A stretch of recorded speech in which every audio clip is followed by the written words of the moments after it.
Alrighty, so today we're going to be having a look at solving further exponential equations. So I've written up this thing. Now, if you remember, we've actually solved something that looks very much like this in the past. And there's a trick to it. And the trick is noticing that it is structured like a quadratic. And so we're going to use our quadratic skills to actually solve this. So the first thing to do is look at this e to the 2x and write that as e to the x squared minus 3e to the x minus 18 equals 0. And then think about it in the sense of, well, let's make e to the x equal to k. Alrighty, so this is k squared minus 3k minus 18 equals 0. We can factorize that, right? That's just a quadratic. And so by writing it like this, we can actually just factorize it nice and easily. Now, using a t-chart or some other method, we can work out that the two numbers are going to be 6 and 3, negative 6, positive 3. And so we could write this as k plus 3, k minus 6 is equal to 0. Well, that's going to give us two solutions. One, when k is equal to negative 3, and the other solution when k is equal to 6. But we weren't actually solving for k, we were actually solving for x, which means we're going to have to do one more additional step.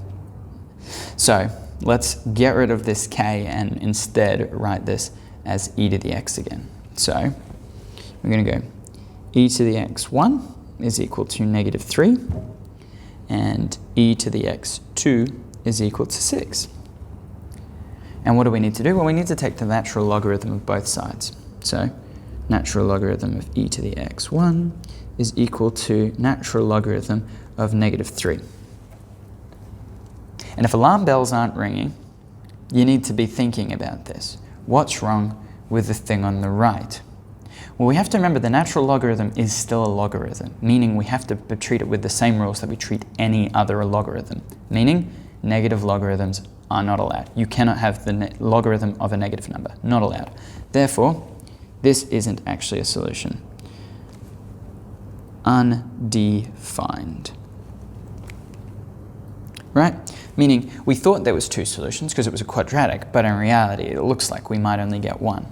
So let's look at the right one now. So e to the x2, take the natural log of both sides, so natural log of e to the x2 equals natural log of 6. The ln and the e cancel and we get x2 is equal to ln of 6, which is the exact form, and if we wanted to figure out the approximate value, we could use our calculator. And in this case, it's approximately equal to 1.79. Alrighty, let's have a look at one more example before we finish. Alrighty, so let's have a look at this one. So we've got 3e to the x plus 9 on e to the x equals 12. And once again, we're going to look at this and go, we've got three terms. I wish I could use the quadratic formula, but obviously there's a few reasons we can't. One, not everything's on the left-hand side. And second of all, we've got this silly thing where we've got the e to the x on the bottom. But we can get rid of that by multiplying both sides by e to the x. I'm going to do one more step first. First thing I'm going to do is I'm going to subtract the 12 to the other side, so I get 3e to the x plus 9 on e to the x minus 12 equals 0. And now I'm going to multiply both sides by e to the x. Now the right hand side is really easy to multiply by e to the x. Why? Because e to the x times 0 is 0. Left hand side is a bit more interesting. We're going to get 3 e to the x times e to the x. So 3 e to the x times e to the x. Then we're going to get 9 on e to the x times e to the x. And we're going to be left with negative 12 times e to the x.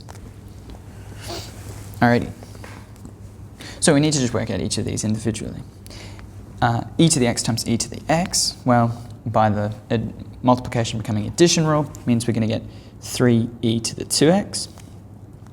9 over e to the x times e to the x, the e to the x cancels, so we get 9. And then we've got minus 12 e to the x. That's fine as is, equals 0.